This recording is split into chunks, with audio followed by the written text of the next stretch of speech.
ലോക്സഭാ തിരഞ്ഞെടുപ്പ് ഫലം പുറത്തുവന്നത് രാഷ്ട്രീയ കേരളത്തിൽ പല പൊട്ടിത്തെറികൾക്കും കാരണമായിരിക്കുകയാണ്.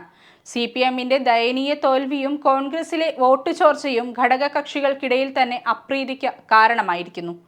സമുദായ സംഘടനകളും ജയപരാജയങ്ങളെ കൃത്യമായി അവലോകനം ചെയ്യുന്നുണ്ട്. ഇപ്പോൾ കേരളത്തിലെ ഇടത് വലത് മുന്നണികൾ നടത്തുന്നത് അതിരുവിട്ട മുസ്ലിം പ്രീണനമെന്ന് ആവർത്തിച്ചിരിക്കുകയാണ് SNDP യോഗം ജനറൽ സെക്രട്ടറി വെള്ളാപ്പള്ളി നടേശൻ.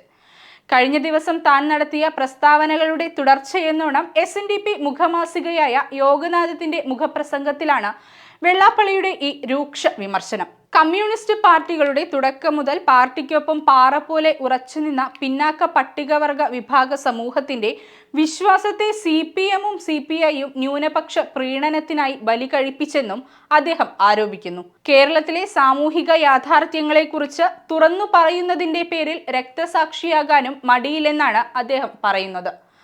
മതവിവേചനവും മതവിദ്വേഷവും നിറഞ്ഞ ക്രിസ്ത്യാനികളാണ് തൃശൂരിൽ സുരേഷ് ഗോപിയെ വിജയിപ്പിച്ചതെന്നും ലേഖനത്തിൽ വെള്ളാപ്പള്ളി ചൂണ്ടിക്കാട്ടുന്നു. തന്നെ ക്രൂശിക്കാൻ വരുന്നവർ തൃശൂരിലെ സുരേഷ് ഗോപിയുടെ ജയം എങ്ങനെയെന്ന് കാണണം. ഇരു മുന്നണികളുടെയും മുസ്ലിം പ്രീണനവും മുസ്ലിം ലീഗിന്റെയും കുറെ മുസ്ലിം സംഘടനകളുടെയും അഹങ്കാരവും കടന്നുകയറ്റവും സഹിക്കാനാവാതെ വന്നപ്പോൾ ക്രൈസ്തവർ BJPയെ രക്ഷകരായി കണ്ടെന്നാണ് വെള്ളാപ്പള്ളിയുടെ നിരീക്ഷണം. ഒഴിവു വന്ന 3 രാജ്യസഭാ സീറ്റുകളിലേക്ക് LDFും UDFും 2 മുസ്ലിങ്ങളെയും 1 ക്രിസ്ത്യാനിയെയും നാമനിർദ്ദേശം ചെയ്ത കാര്യം താൻ വിളിച്ചു പറഞ്ഞതിനെ പാതകമായി ചിത്രീകരിക്കുകയാണെന്ന് ലേഖനത്തിൽ വെള്ളാപ്പള്ളി കുറ്റപ്പെടുത്തുന്നു. തിരഞ്ഞെടുപ്പിൽ മത്സരിക്കുന്നവരെ നിശ്ചയിക്കുമ്പോഴും ഇരു മുന്നണികളുടെയും മുൻഗണന മതത്തിനാണ്. ഹൈന്ദവ ഭൂരിപക്ഷ മണ്ഡലങ്ങളിൽ വരെ ന്യൂനപക്ഷങ്ങളെ സ്ഥാനാർത്ഥികളാക്കുമ്പോൾ മലപ്പുറത്തും കോട്ടയത്തും മറിച്ചു ചിന്തിക്കാൻ ഇടത് വലത് മുന്നണികൾക്ക് ധൈര്യമില്ലെന്നാണ് SNDP യോഗം ജനറൽ സെക്രട്ടറിയുടെ വിമർശനം. തനിക്കെതിരെ കേസെടുക്കണമെന്നും ജയിലിൽ അടയ്ക്കണമെന്നും പറഞ്ഞ മുസ്ലിം നേതാക്കൾ സ്വന്തം മതക്കാരുടെ അനീതികൾക്കെതിരെ സൗമ്യ നിലപാടാണ് സ്വീകരിച്ചത്.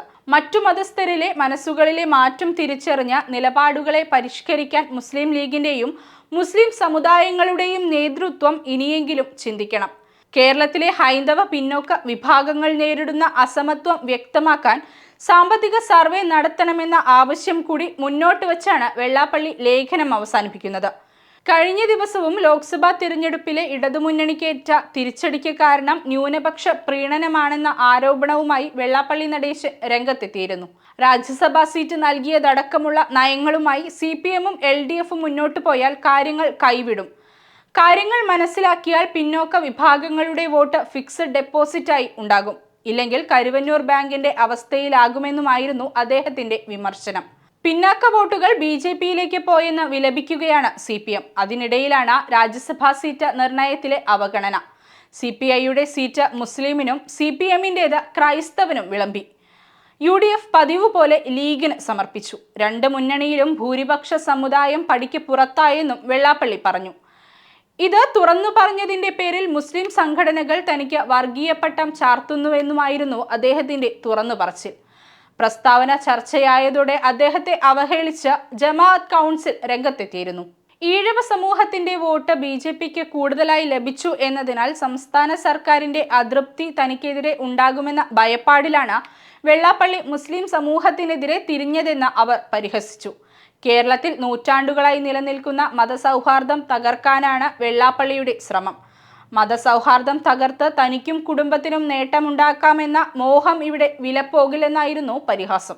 എന്തായാലും വെള്ളാപ്പള്ളിയുടെ ഈ പ്രസ്താവന കേരള രാഷ്ട്രീയത്തിൽ വലിയ കോളിളക്കത്തിനാണ് വഴിവെച്ചിരിക്കുന്നത്. ഭൂരിപക്ഷ സമുദായത്തിനെ പ്രതിനിധീകരിക്കുന്ന നേതാവ് ഉയർത്തിയ ആരോപണങ്ങൾക്ക് LDFും UDFും എന്ത് മറുപടി നൽകുമെന്ന് ഉറ്റുനോക്കുകയാണ് ആളുകൾ.